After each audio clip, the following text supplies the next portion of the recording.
जय सच्चिदानंद। जय सच्चिदानंद।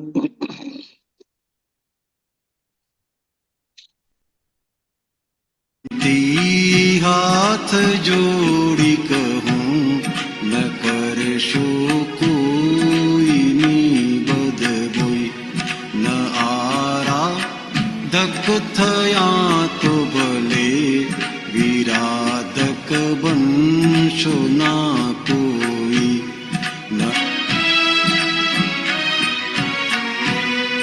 ओ अपराधक कड़ी मानव करो दुर्भूर पक्षोनु पुरावा सर्वे संयोगिक देहांते कोण छे कोनु उभा ज्या पक्षना क्लेशो ते स्थाने क्या મળે ભગવાન ઉખેડો ભ્રાંતિના પડડો કહે છે ખુદ પ્રગટ ભગવાન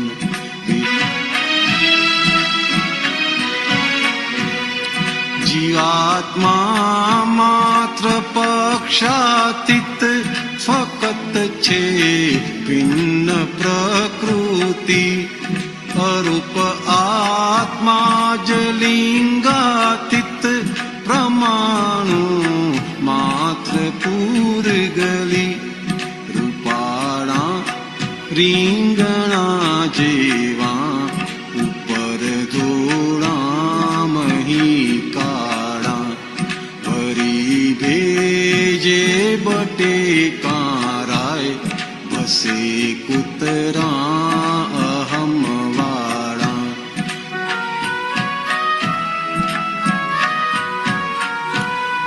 નથી ભેંસો યા કૂતરાને કદી કરતા પદીનું ભાન ચલાવું આખી દુનિયા હુજ મનુષ્યનું મૂઢ મન વિજ્ઞાન અપદની થોડી ઠંડકમાં સ્વપદમાં કાયમી પૂરી બંધકમાં દીધા તાળા ને પૂછીએ કાટ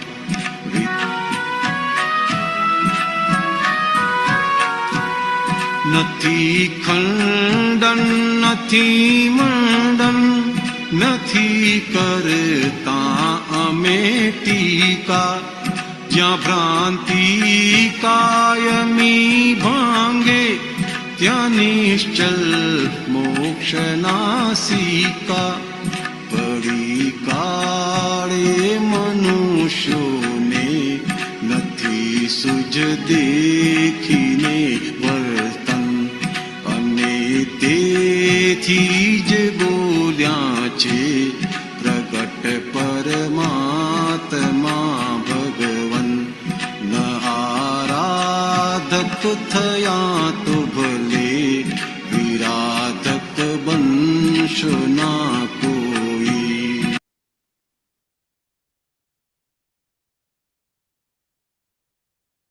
અનમ્યુટ. જય સચ્ચિદાનંદ.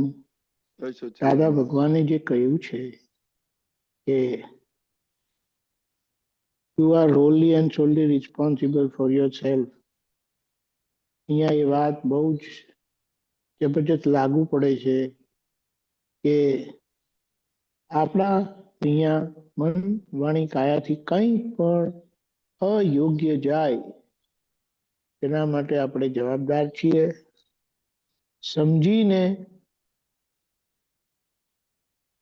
એને જોઈને એને ચોખ્ખું કરી દેવાનું છે. કારણ કે આ પ્રકૃતિ લઈને આવેલી છે અને આપણી જવાબદારી થાય છે કે આ પ્રકૃતિને સહજ કરી દેવી. અસહજતા એ બધી બીજાને દુઃખદાયી હોય છે. પછી એ મનના વિચાર હોય, વાણી હોય કે આચરણ હોય, એ મુખ્ય સમજાય એવું છે, દેખાય એવું છે. એટલે સ્થૂળ સૂક્ષ્મ એટલે સ્થૂળ અને સૂક્ષ્મ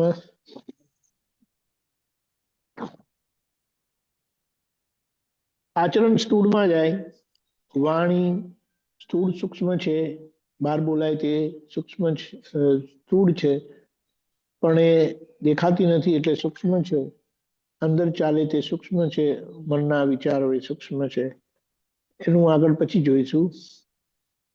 પણ આ મન વાણી કાયાથી કોઈને કાંઈ પણ દુઃખ થાય તો ત્યાં એ ભૂલ જ છે. નવકલમો એનું સ્પષ્ટ પ્રમાણ આપે છે. મુખ્ય વસ્તુ એ છે કે આપણે જવાબદાર છીએ. દ્રષ્ટિ મળી, જ્ઞાન મળી એટલે આપણે જવાબદારીમાં આવી ગયા છે. ત્યાં વ્યવહારને હવે જ્ઞાન પ્રયોગથી, અજ્ઞાન પ્રયોગથી આ બગડતું આવ્યું.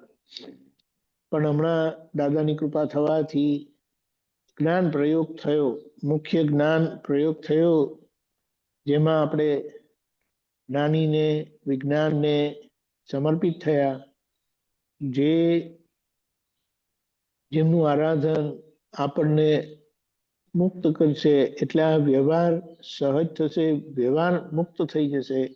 અને વ્યવહાર મુક્ત થયો એની સાથે આપણી મુક્તિ પાકી.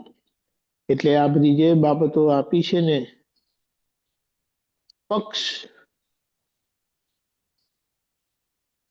મત એ કોઈને કોઈ રીતે હોય જ છે. ધર્મનો પક્ષ વિતરાગ ભગવંતોને વિતરાગતાનો મત નહોતો, વિતરાગતાનો પક્ષ નહોતો. પણ કે જો તમે સુખી થવું છે તો આ વિતરાગ વિજ્ઞાનને જ જાણો. એટલે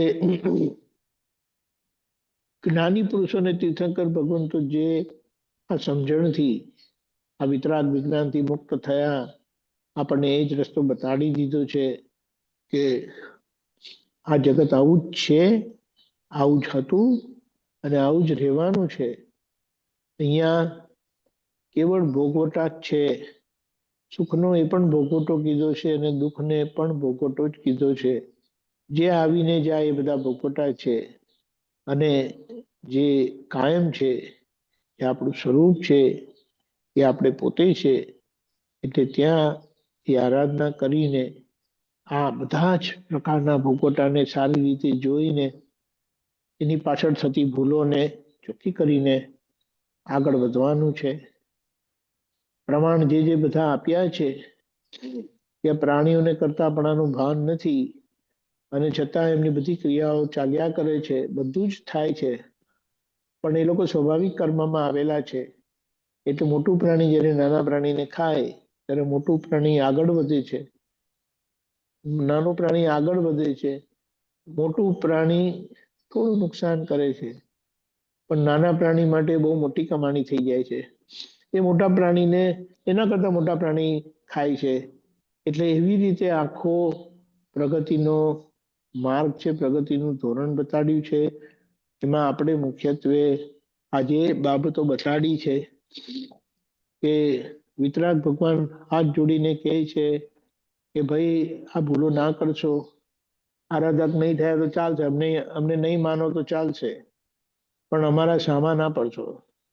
અમારા સામા પડશો તો તમે તમારી સામે પડશો અને તમે ત્યારે સુખી નહીં થાવ. વ્યવહારમાં, સંસાર વ્યવહારમાં સુખી નહીં થાવ અને મોક્ષ પણ અને મોક્ષનું સુખ પણ તમને નહીં મળે. એક તો આ પક્ષવાળો ભાગ. બીજો જે મોટું કામ કરતું હોય છે ને, તે ખંડન મંડનનું છે. એટલે દાદાએ કીધું હતું કે જો યથાર્થ વિજ્ઞાન જગતના લોકોને પહોંચાડવું હોય, એટલે એક અપેક્ષા એનું મંડન કરવું હોય તો બીજા કોઈનું ખંડન ના કરશો. પોતાનું ઊભું કરવા માટે, મંડન કરવા માટે બીજાનું ખંડન એટલે તોડી ના પાડશો. કારણ કે જ્યાં ખંડન મંડન છે તે યથાર્થ મંડન નહીં કરાવી શકીએ. એટલે જ્યાં ખંડન સાથેનું મંડન છે તો ત્યાં એ સાચું મંડન નહીં થાય. દાદા કહે છે આ વિતરાગ વિજ્ઞાન કોઈનું ખંડન કરતું નથી, બધાને સ્વીકારે છે. અને સાચું મંડન ત્યારે જ થાય જ્યારે કોઈ બીજાનું ખંડન ના કરીએ. આ લગીના જેટલા સંપ્રદાયો જે ધર્મો કામ નથી કર્યા ગયા પછી, એનું કારણ જ આ છે કે ગયા મૂળ પુરુષ ગયા પછી, કૃષ્ણ ભગવાન ગયા પછી, રામ ભગવાન ગયા પછી, મહાવીર ભગવાન ગયા પછી ખંડન મંડન ના થાય એની વિશેષ જાગૃતિ રાખવાની. સાચી વસ્તુની સ્પષ્ટતા કરવી એને ખંડન નથી કહેવાતું. સાચી વસ્તુની શું કહેવાય, સ્પષ્ટતા કરતી વખતે બીજાનું ખંડન ના થાય એની વિશેષ જાગૃતિ રાખવાની છે. ખંડન મંડન ત્યાં સ્યાદવાદ નથી. અપરાધ વિરાધ અવિનય ભાવ ત્યાં સ્યાદવાદ નથી. અને જ્યાં સ્યાદવાદ નથી ત્યાં કોઈ માર્ગ નથી, વ્યવહાર માર્ગ પણ નથી. એટલા માટે પ્રમાણ આપ્યું વાદ ઉપર વિવાદ. ત્યાં ધર્મ નથી તો વિજ્ઞાન કેવી રીતે હોઈ શકે? એટલે પેલો તો વાદ જ ના હોવો જોઈએ, પણ વાદ આવશે. કર્મના હિસાબ બાકી છે એટલે વાદ આવશે, પણ આપણા તરફથી વિવાદ ના જાય. એટલે કે આપણી વાત સામેથી આવીને તો અહીંયા આપણી પાસે સમી જવી જોઈએ, પણ અહીંયાથી ઉભરાઈને સામે જાય એટલે વિવાદ થયો. એટલે સામેથી તો ઉભરાતો વાદ આવ્યો જ હતો, પણ તમે એને સમાવી ના શક્યા અને તમારા વિવાદથી એ વધારે ઉભરાય છે. એટલે ત્યાં ચોકડી મૂકી દેવાની, તરત બંધ થઈ જવાનું. ભૂલ થઈ ગઈ, ભૂલ થઈ જવાનું, બીજા વિચારમાં હતો કંઈ સમજાયું નહીં, તમે શું કહેવા માંગતા હતા તે સોરી સોરી મારી ભૂલ થઈ, એમ કરીને છટકી જવાનું છે, છૂટી જવાનું છે. એટલે દાદા ભગવાન ઉદાહરણ સ્વરૂપે આપણી સામે આયા, જીવી ગયા. દાદા કે છેલ્લા છેલ્લા એમના જે વચનો હતા ને બહુ કરુણ ભર્યા હતા. કે લોકો માટે બહુ સમય કાઢ્યો, બહુ વિધિઓ કરી, બહુ સમય કાઢ્યો, પણ કોઈ કશું કર્યું નહીં એમ કે. એટલે આજથી અમે પૂર્ણ વિતરાગ થઈએ છીએ. એટલે આજથી કોઈ વિધિ નહીં, કશું જ નહીં. અમને જોઈને તમારું કલ્યાણ થશે.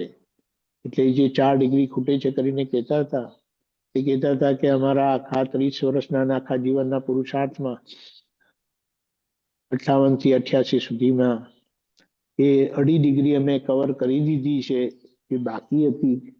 એટલે હવે 1.5 ડિગ્રી બાકી છે, ત્યાં આગળ એની મેરે પૂરી થશે.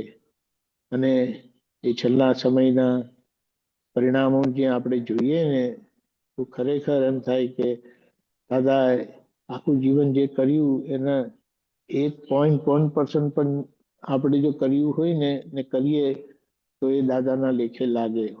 પણ આના પરથી આપણે સમજી જઈએ કે આ માર્ગ કેટલો જાગૃતપણાનો છે, બિલકુલ ઝોકું ચાલશે નહીં. એટલે આ સંગ અને આ સત્સંગ આપણા માટે ખૂબ ઉપકારી બની રહે છે. જય સચ્ચિદાનંદ.